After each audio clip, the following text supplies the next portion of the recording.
The fluorescent lights of O'Hare International Airport buzzed overhead as I stood in the duty-free shop, pretending to examine a bottle of perfume I couldn't afford. My hands trembled slightly as I lifted it, testing the weight, buying myself another minute of freedom before I had to face him. David, my fiancé of 2 years, the man who was supposed to love me, the man who'd slowly, methodically turned my life into a cage I couldn't escape. Emma. His voice cut through the ambient noise of the terminal. Sharp, commanding. The tone that always made my spine stiffen involuntarily. I turned, forcing a smile that felt like shattered glass on my face. There you are. I was just looking at. I've been calling you for 10 minutes. He stood in the doorway of the shop, his jaw tight, eyes hard. To anyone watching, he probably looked like a concerned fiancé. Handsome in his pressed khakis and polo shirt. Successful. Normal. But I saw what was beneath. The control. The anger. The possessiveness that had been tightening around my throat for months. My phone was on silent. I'm sorry. We need to go. Now. Not a request. Never a request with David. I set down the perfume and followed him through the terminal, my rolling suitcase catching on the tile behind me.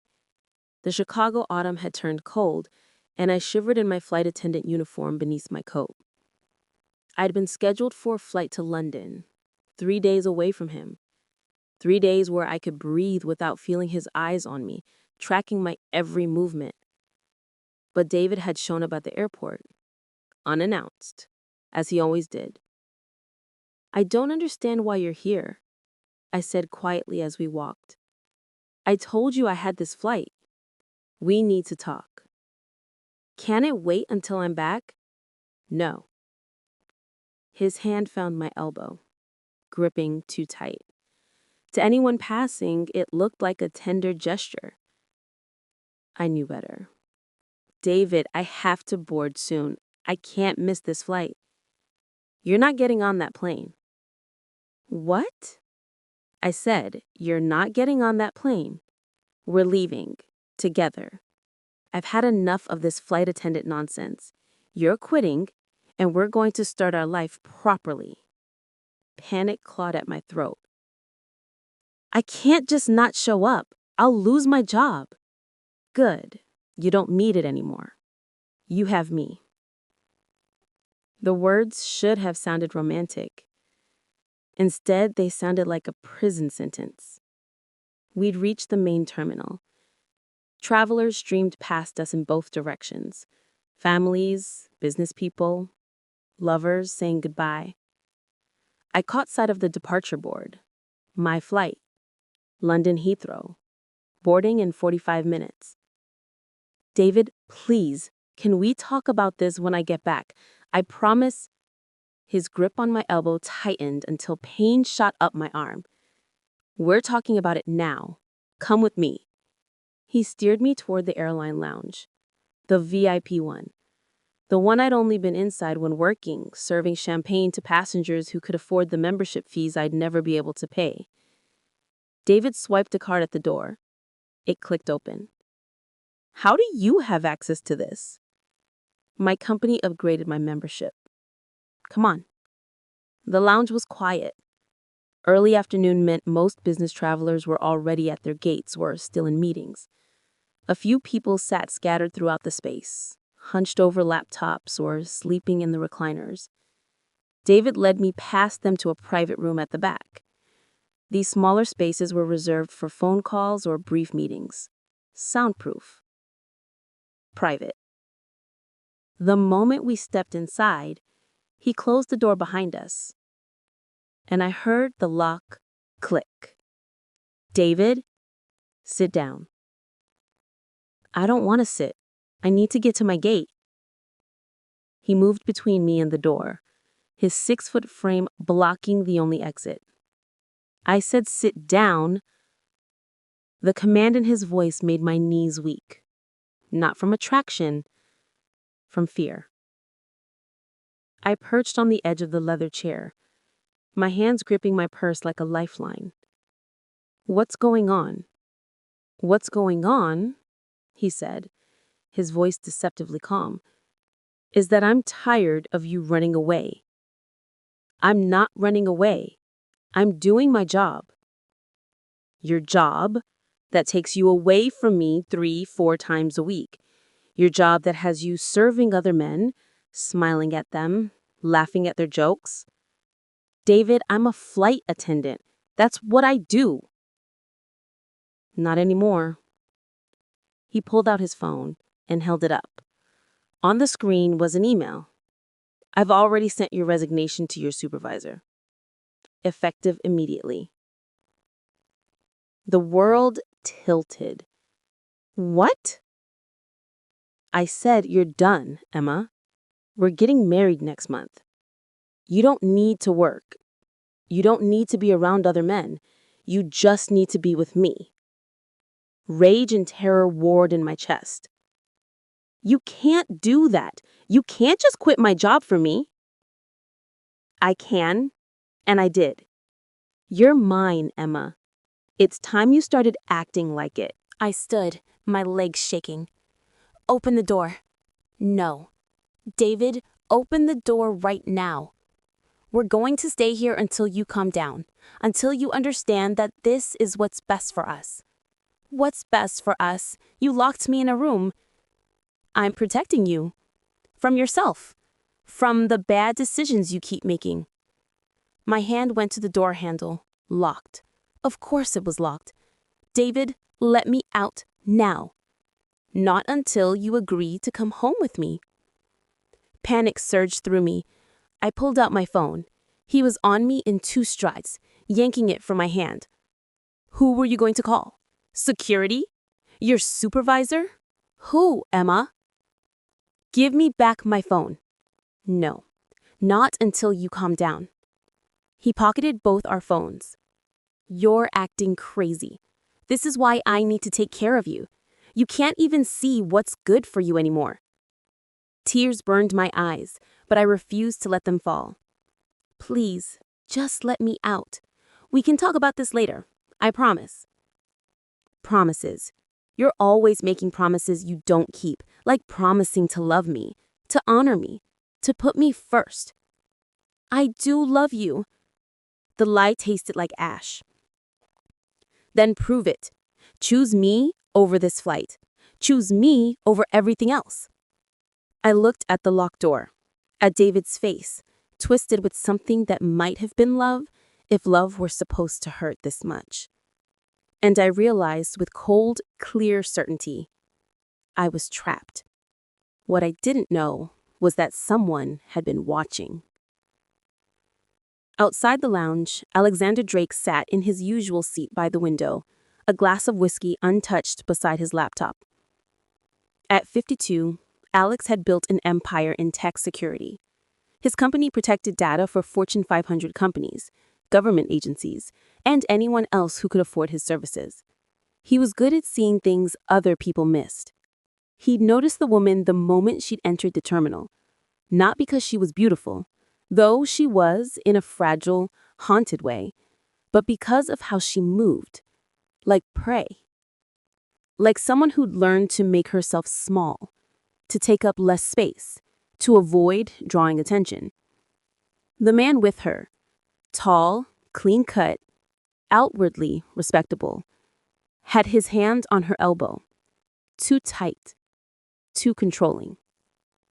Alex had seen enough domestic violence cases in his consulting work to recognize the signs. The way she flinched when he spoke, the forced smile, the fear in her eyes when she looked at him. He'd watched them enter the private room, watched the man close the door, and he heard the lock click. Alex set down his whiskey and pulled out his phone. He had access to the airport's security systems, a perk of his company's contract with O'Hare. Within seconds, he'd pulled up the camera feed for that room. What he saw made his blood run cold. The woman, Emma, he'd heard the man call her, was backed against the wall, her face pale, her hands shaking. The man, David, stood between her and the door, his body language aggressive, possessive. This wasn't a conversation. This was imprisonment. Alex stood, his decision made in the space of a heartbeat. No one got hurt on his watch, not when he could do something about it. He walked to the lounge manager's desk. "I need you to open the private conference room, now." The manager, a young woman named Sarah, looked up in confusion. "Sir, that room is occupied." "I know it's occupied. That's why I need you to open the room. There's a woman being held against her will." "Are you sure? Maybe they're just having an argument." "I'm sure. And if you don't open that door right now, I'm going to have you personally liable for whatever happens to her." The steel in Alex's voice left no room for argument. Sarah grabbed her keys and hurried toward the room. Alex followed, his mind already calculating the situation. The man was bigger than Emma, but smaller than Alex, probably trained in any real combat. Corporate type who thought his size and gender gave him power. Alex knew better. Real power came from control, and he had plenty of that. Sarah knocked on the door. "Excuse me, sir, I need to—" "We're busy." David's voice came through, hard and dismissive. "Sir, I really need to—" "I said we're busy. Go away." Alex stepped forward and nodded at Sarah. She hesitated, then opened the door. The moment it swung open, Alex took in the scene. Emma pressed against the wall, mascara smudged, hands trembling. David standing in front of her, blocking her path, his face flushed with anger. "What the hell?" David started. "Miss, are you here willingly?" Alex asked Emma, his voice calm but commanding. She looked at him with wild, desperate eyes. I need to leave, please." "She's fine. This is a private conversation." It stopped being private the moment you locked the door. Alex moved into the room, his presence filling the space. "Step away from her." "Who the fuck are you?" "Someone who's giving you one chance to do the right thing. Step away." David's face went red. "This is my fiancé. We're having a private discussion. You need to leave before I call security." "I am security," Alex said quietly. "And if you don't step away from her right now, I'm going to make you." Something in Alex's tone must have registered because David took half a step back. Emma saw her opening and bolted toward the door. David grabbed her wrist, yanking her back. "You're not going anywhere." Alex moved faster than David could process. One moment, he was between them. The next, his hand was wrapped around David's wrist, applying pressure to the nerve cluster that made David's grip open involuntarily. Emma stumbled free, and Alex positioned himself between her and David. "You're done here," Alex said, his voice deadly quiet. "You're going to turn around, walk out of this lounge, and get on whatever flight takes you far away from her. Do you understand?"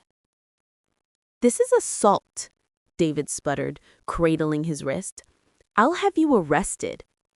"Go ahead. But first, let's review the security footage of you physically restraining a woman in a locked room. Let's talk to the airline about you fraudulently resigning from her job. Let's discuss the bruises I can see on her arms where you've grabbed her before." David's face went from red to white. "You don't know what you're talking about." "I know exactly what I'm talking about. I've seen men like you before. You think control is love. You think fear is respect. You're wrong." Alex took a step forward, using his height, he had 3 inches on David, to his advantage. "Here's what's going to happen. You're going to leave. If I ever see you near her again, if I ever hear that you've contacted her, threatened her, or even thought about her too hard, I will destroy you, your reputation, your job, your entire life. I have the resources and the connections to make you disappear into a legal nightmare you'll never escape. The threat wasn't empty. Alex had done it before to men who hurt women. He'd do it again. David must have seen the truth in his eyes because he backed toward the door. "This isn't over," he muttered. "Yes," Alex said. "It is." David fled. Alex turned to Emma, who'd collapsed into the chair, her whole body shaking. "Are you hurt?" he asked gently, his voice nothing like the cold steel it had been moments before. I can't. He quit my job. Breathe," Alex said softly. He crouched in front of her, not touching, giving her space. "Just breathe. You're safe now." "I have to get to London, my flight, but he sent my resignation." "What airline?" "United, flight 928, but I can't. Alex pulled out his phone and made a call. "This is Alexander Drake, authorization code Delta 7 Alpha. I need to speak with the operations manager for United at O'Hare."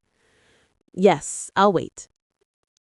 Emma watched him, dazed, as he spoke with quiet authority into the phone.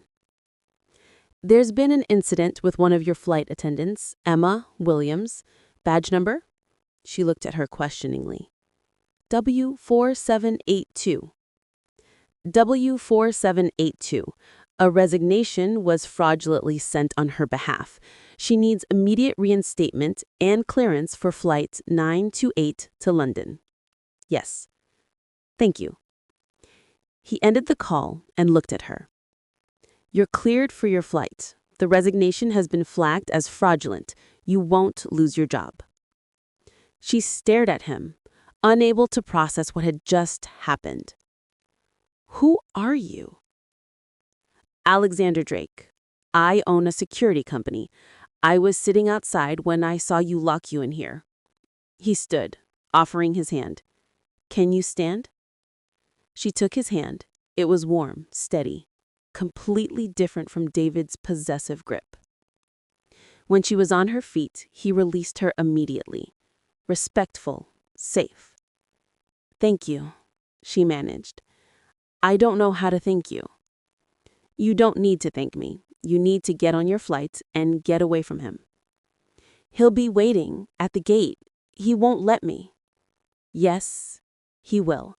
Because I'm going to walk you to your gate, make sure you get on that plane, and ensure he understands that you're under my protection now." The word protection should have scared her, should have felt like trading one cage for another. Instead, it felt like oxygen. "I don't understand. Why are you helping me?" Alex looked at her with eyes that had seen too much of the world's darkness. "Because I can. And because no one should have to be afraid of someone who claims to love them." The walk to the gate should have taken 10 minutes. Alex made it take 30. He walked slightly behind Emma, giving her space while maintaining a protective presence. Anyone watching would see a businessman escorting a colleague, nothing more. But Emma felt the difference. She felt safe for the first time in months. They passed through security. Alex had some kind of clearance that let him bypass the normal lines, past shops and restaurants, through the crowds of travelers who had no idea what had just happened in that locked room. At the gate, her supervisor spotted her immediately. "Emma, are you okay? We got the strangest call about—" "I'm fine, Janet. It was a misunderstanding. I'm ready to work." Janet's eyes flicked to Alex, then back to Emma, questions clear in her expression. "If you're sure you're okay to fly." "I'm sure." Alex stepped forward slightly. "I'm Alexander Drake. I witnessed the incident that led to the fraudulent resignation. Emma was in no way responsible, and I can testify to that fact if needed." The weight behind his words, the power, the muddle, the influence was unmistakable. Janet nodded quickly. "Of course. Emma, if you need anything, I just need to do my job."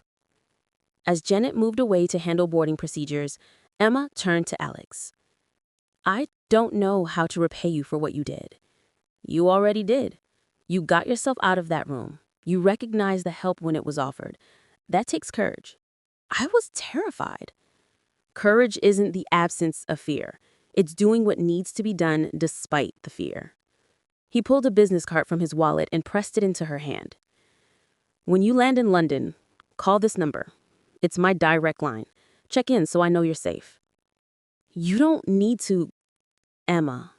The way he said her name made her look up. Men like David don't stop because they're embarrassed once. They escalate. They find ways to reassert control.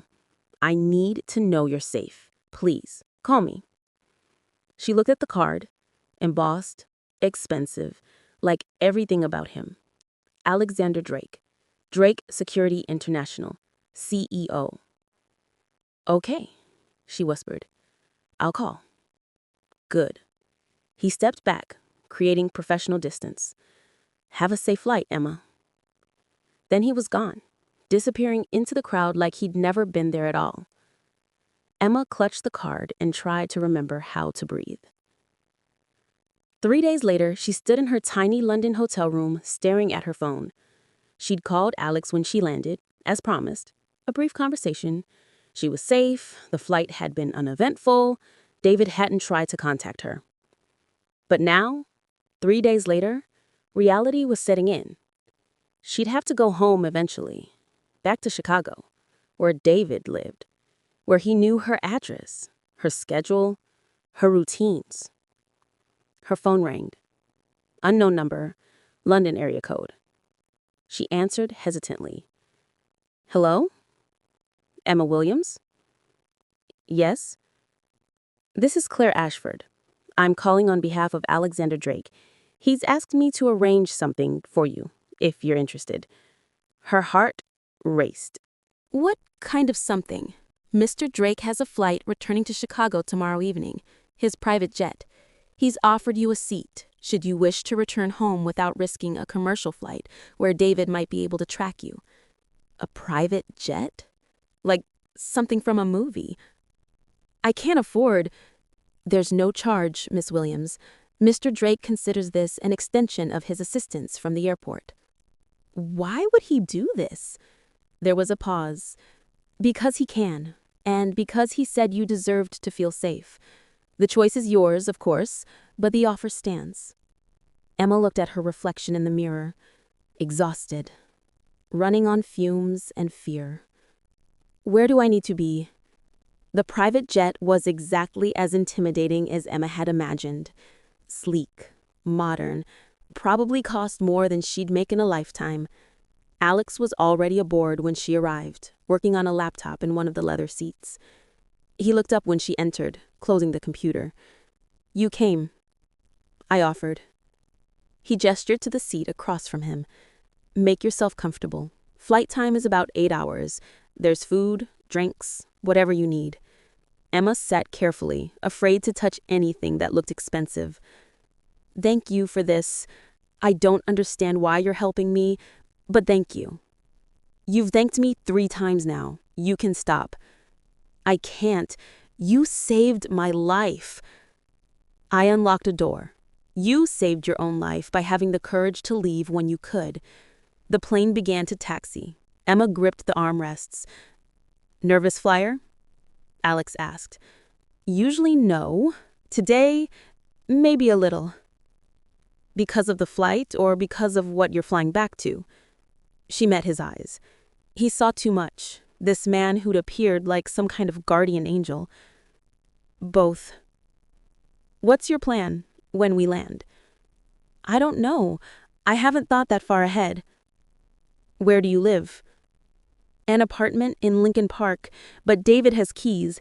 He's probably been there, waiting. Then you're not going back there. I don't have anywhere else. I have a property management company. They handle corporate rentals. I'll have them set you up in a furnished apartment, secure building, new locks, new everything. You can stay there until you figure out your next steps. Her throat tightened. I can't accept that. I can't keep taking from you. You're not taking. I'm offering. There's a difference. Why? He was quiet for a long moment, looking out the window as Chicago's lights grew brighter below. 3 years ago, my sister was in a relationship like yours. Controlling, abusive. It escalated to the point where he put her in the hospital. Emma's breath caught. I'm sorry. I was traveling for business. I didn't see the signs. Didn't realize how bad it had gotten until it was almost too late. She survived, but barely. And I swore I'd never miss those signs again. I'd never walk past someone who needed help. Your sister, is she okay now? She's thriving. New city, new life, new partner who treats her like she deserves.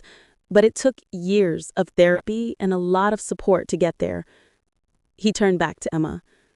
I can't save everyone, but when I can help, I do. Consider it penance for not helping when it mattered most. The plane leveled off. The seatbelt sign dimmed.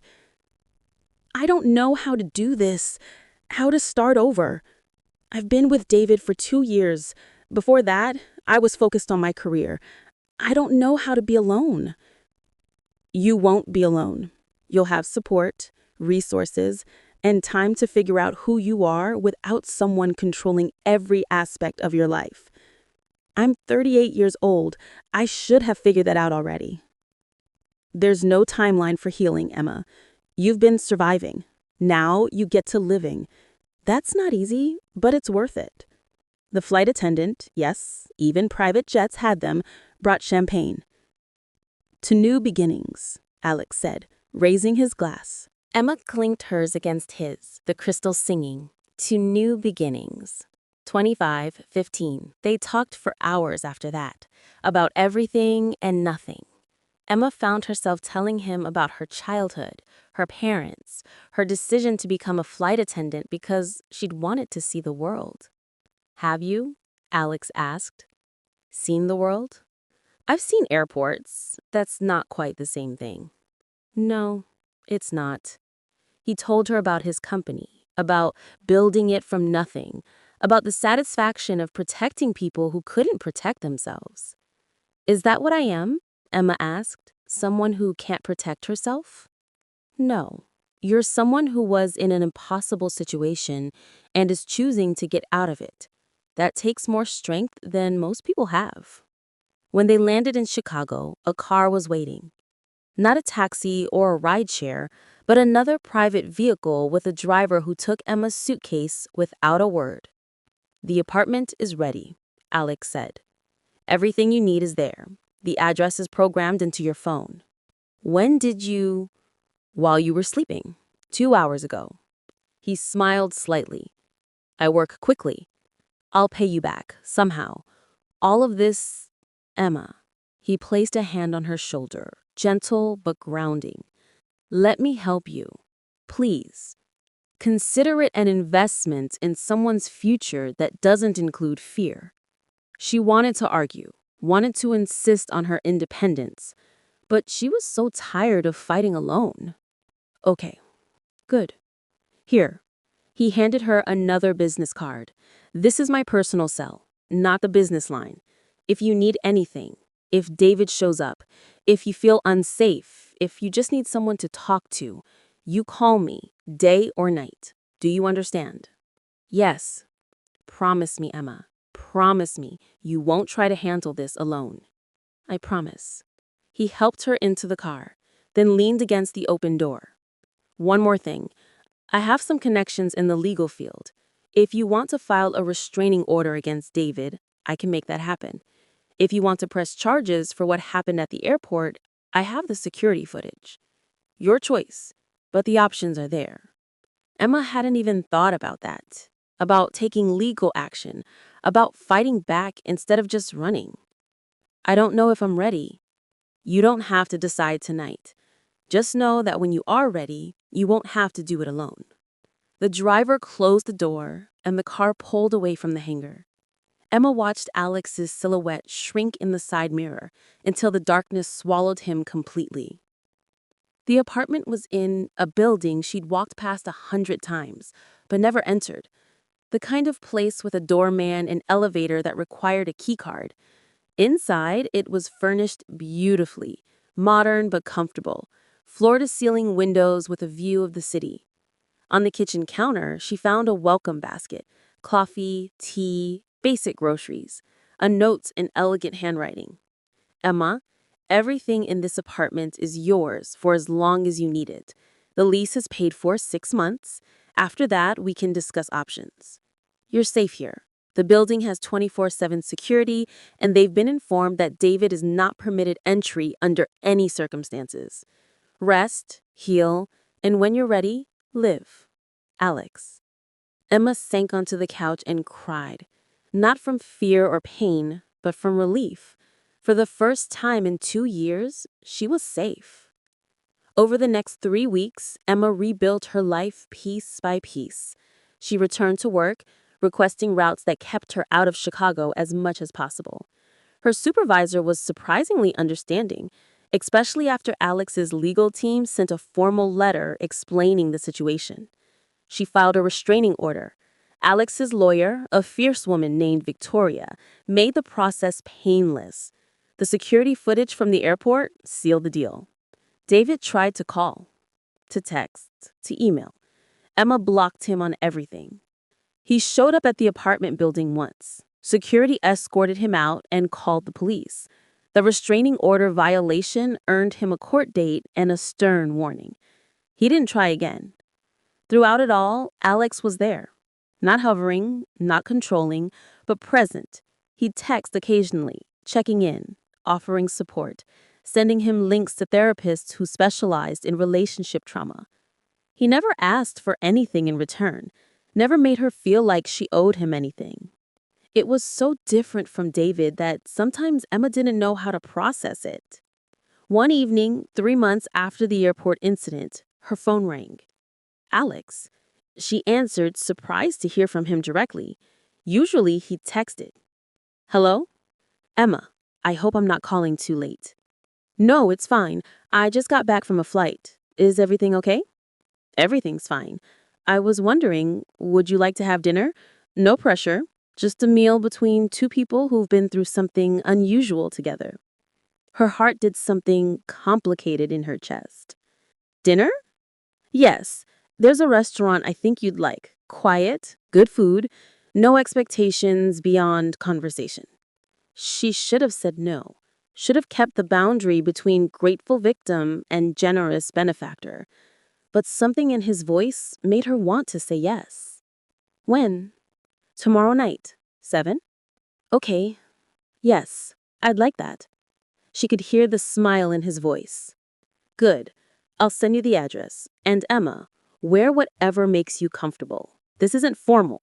It's just us. The restaurant was tucked away in a neighborhood she'd never explored. Small, intimate, the kind of place where they knew Alex by name. He stood when she arrived, pulling out her chair.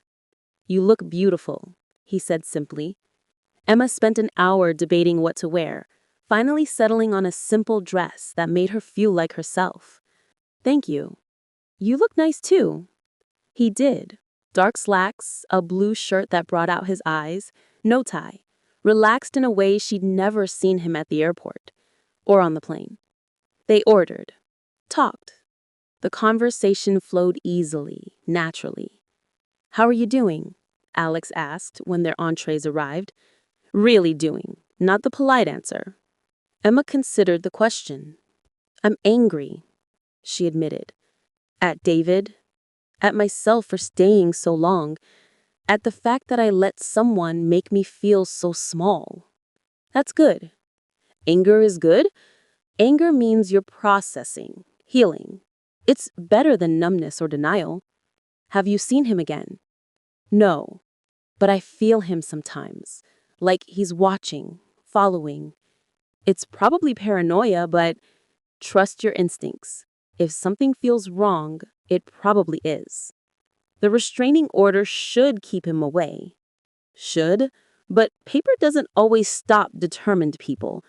I've had my team keeping an eye on him, just in case. Emma's fork paused halfway to her mouth. You've had people watching David? Monitoring. to make sure he's complying with the order. He is, for the record, but I don't trust him not to escalate eventually. That's a lot of resources to spend on someone else's problem. Emma. He set down his wine glass and looked at me directly. You're not someone else's problem. You're someone I care about, and I protect the people I care about. Why? Why do you care so much? You barely know me. I know you're brave. I know you're strong. I know you survived something that breaks other people. That's enough. He reached across the table, his hand open, palm up. An offer, not a demand. Emma looked at his hand, then at his face, the kindness there, the patience. She placed her hand in his. I'm not ready for anything, she said quietly. Not yet. Maybe not for a long time. I'm not asking for anything except the chance to know you, to maybe eventually be someone in your life who makes you smile instead of afraid. You already do that. His thumb traced across her knuckles, gentle. Good. Then we're on the right track. They finished dinner, walked through the neighborhood afterward, talking about everything, travel, books, dreams they'd had before life got complicated. When Alex dropped her at her apartment, he didn't try to come up, didn't push for more than she was ready. Thank you for tonight. And for everything, really. But especially for treating me like a person, not a project. You were never a project, Emma. You were someone who deserved help. There's a difference. She stood on her toes and kissed his cheek, quick and light. Good night, Alex. Good night, Emma. As she rode the elevator up to her apartment, Emma realized something. For the first time in years, she was looking forward to tomorrow. Not because she was running from something, but because she was running toward something. Toward a life that was hers. Toward healing. Toward the possibility of someone who saw her as an equal, not a possession. Toward a man who'd unlocked the door and never asked for anything in return except the chance to know her. Her phone buzzed. A text from Alex. Sleep well. And for the record, I'm looking forward to tomorrow too. She smiled, typing back, so am I.